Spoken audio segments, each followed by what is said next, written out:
Hey there, check out my Ruger SP101 5-shot revolver chambered in .357 Magnum. Of course, you can shoot the lighter, cheaper .38 specials if you like. I love this gun. I refer to it as the Glock 19 of revolvers in this 3-barrel inch configuration. You know what everyone says about the Glock 19? They say it's the perfect size. You know, it's big enough to get the job done, and at the same time, small enough to conceal. And man, that's exactly the same way I feel about this gun right here. I specifically sought this gun out in the 3-inch barrel configuration. I guess I should say that Ruger says that the barrel is actually 3.06 inches. You know, that shouldn't be a problem, and indeed it's not really a problem. But if you shoot this guy here in a backup gun match, you may get some wonky looks. Right? A backup gun traditionally is one that has a 3-inch or shorter barrel. And this guy clocks in at just a hair longer than 3 inches. And I still shoot it at a backup gun match, you know, on the local scene. It ain't no big deal. If you maybe get big time fancy, I don't know if it would be a big deal then or not. But that's not for me to worry about. I enjoy this gun in this configuration. Despite some of the drawbacks to having a longer barrel, I like what it gives me, and what it gives me is a longer sight radius. Now this is a revolver, and the sight radius is what it is. It's not going to be the same as a semi-automatic in this overall length. The revolver length is, you know, that's kind of a tough one to discuss. It's a 3-inch barrel, but it's a long gun. Now, it has nice curves to it. I mean, there's no part up here, you know, so it's not boxy or blocky or anything at all. It is a relatively slim gun. The only width that you really have to deal with as far as concealed carry is right here on the cylinder. The barrel, though longer in this version than some others, it's really slim. It conceals nicely. This gun right here, you know this one. This is the Smith & Wesson M&P Shield, chambered in 9. Nice gun. Subcompact. It's 6 inches right at it overall length. And I'll set this on top of the Ruger, lining the barrels up, and you see what we're dealing with right over here. You know, this revolver just keeps on going in overall length. Now that's somewhat deceptive because, as we pointed out, it's not at all boxy or bulky up here. It has nice curves. It's very ergonomic, not just in the hand but on the body. It's very ergonomic. But the sight radius is not what you would expect from a gun this overall length. This one is 6 inches, and it has a longer sight radius than this gun, which is nearly 7 inches, right? Lining up these sights at the rear here, you see, hopefully, maybe you can see that the sight radius over here in the semi-auto is longer and better than here on the revolver. But this sight radius is longer than what it would be if I had opted for the snub-nose 2 1/4 inch version of this same gun. So I appreciate the added sight radius. I also appreciate the fact that the slightly longer barrel will increase my bullet velocity.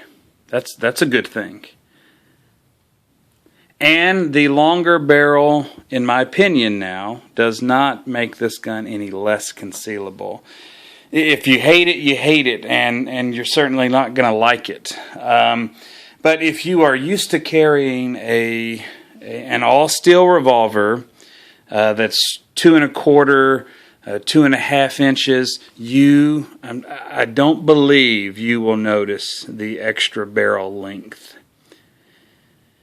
And that gives you the best of both worlds. You can marry concealability with shootability and slightly improved accuracy if you do your part. I carry this gun in this holster right here. This is the Galco Stow and Go, I think, model. STO158 you see there. It sticks out a little at the end. Just the tip there. I don't mind that a bit. It is not a problem whatsoever. I carry this gun in the same holster as I sometimes carry this gun. Not at the same time, that'd be freaky. But I carry this M&P Shield in the same holster. Frankly, the revolver fits better in this guy. But I can carry this Shield in it as well. I have other better holsters to carry this gun in. I enjoy this gun a lot. The trigger is nice and long and smooth and double action. Long. Smooth-ish, we'll call it. And single action, boy, it's a dream. It ain't this guy right here. Whoosh. This is my Smith & Wesson Model 65, making a guest appearance from my nightstand table where I keep it, ready to go if I hear a bump in the night. This trigger pull is outstanding. Of course, this is an old, experienced girl right here, and it's been shot a lot.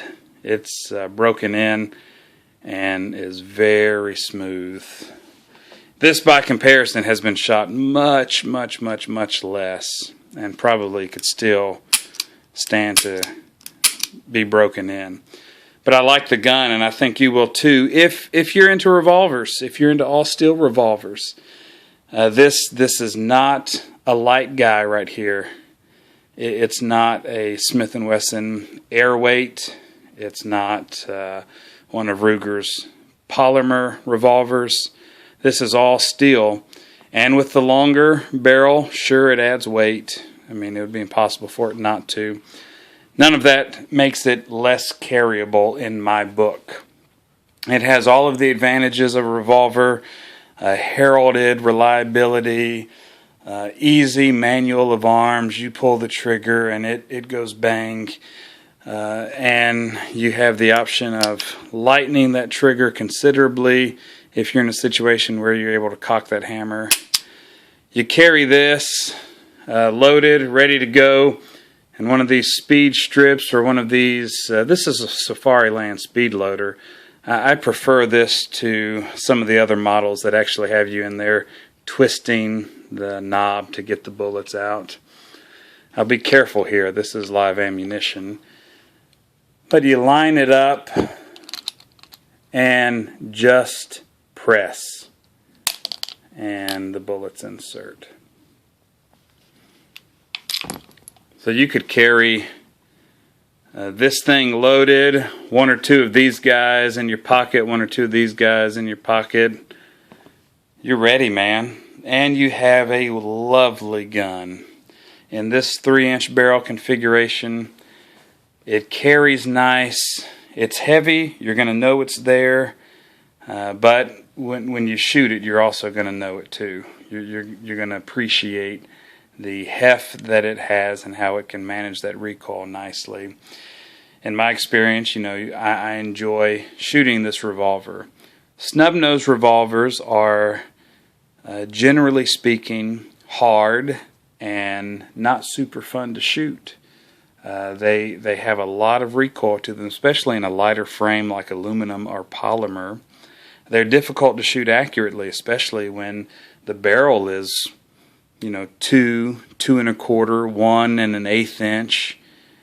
This guy right here gives you the best of both worlds, I think.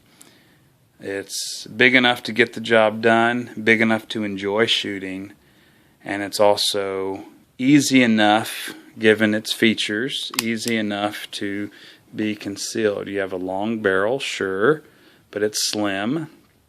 There's your main width. This part right here is not a problem to conceal. It's not super long. It's not longer than it has to be. And the curves and the lines are very ergonomic. The Ruger SP101, I tell you, you could do a lot worse than to pick one of these up if you're a gun guy.